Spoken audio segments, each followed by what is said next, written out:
ኤርፕሌን እንዴት ነው የሚበረው? ማለት የራሱ ክብደት አለ፣ የዚህ ሁሉ ሰው ክብደት አለ፣ የተጫነበት እቃ ክብደት አለ።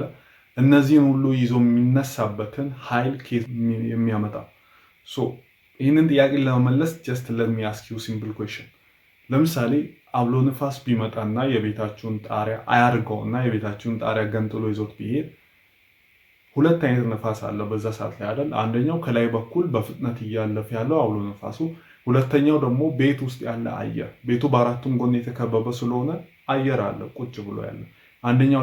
አንደኛው ከላይ ያለው ደግሞ በሞሽን ላይ ያለ አየር አለ።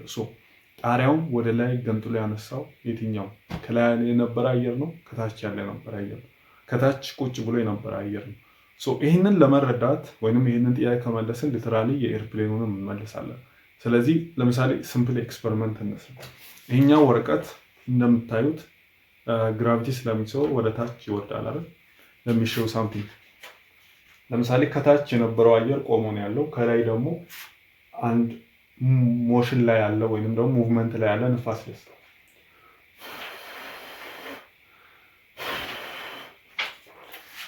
ዋትስ ሃፐኒንግ እዚህ ጋር እየሆነ ያለው ነገር ከታች የነበረ ቆሞ የነበረ አየር ነበር። ወረቀቱም ወደ ታች የጎተተ ያለ ግራቪቲ ፎርስ ነበር። ከላይ ደግሞ ንፋስ ሲሰጠው ወረቀቱ ወደ ላይ ከፍ አለ። ምንድነው እየሆነ ያለው? ይሄኛው በርኖለስ ፕሪንሲፕል ይባላል።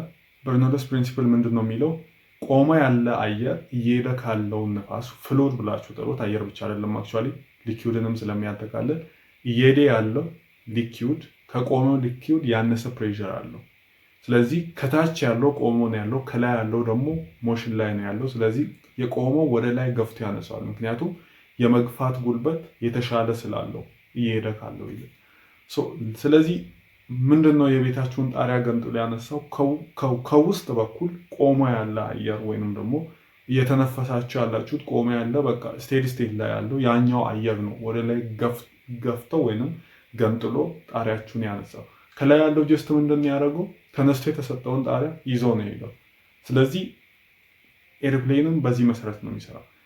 ሌላኛውም አይነት የተርባይኑ ትረስት አለ። ነገር ግን መጀመሪያ ለመነሳት ሲንደረደር እና አየር ላይም ሲሄድ ከላይ ያለው አይታችሁ ከሆነ ራፍ ነው የቦዲው የኤርፕሌኑ ቦዲው ከላይ ያለው ራፍ ነው፣ ከታች ያለው ስሙዝ ነው።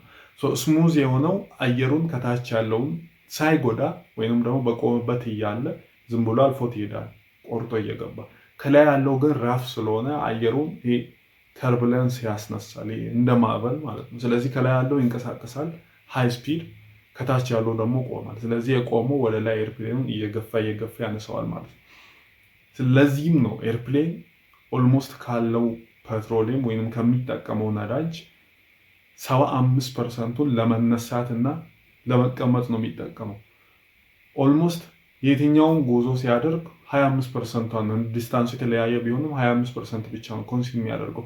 የሚሆንበት ምክንያት ወደ ላይ የሚገፋው ስላለ ማለት ነው። ወደ ላይ የሚገፋው ፕሬሸር ስላለ ኤርፕሌን ላይ ያለው በርኖለስ ፕሪንሲፕል ይሄንን ይመስላል። እንደዚህ አይነት ኮንተንት የሚመቻችሁ ከሆነ ፎሎ ማድረጋችሁን እንዳትረሱ። ይመቻችሁ።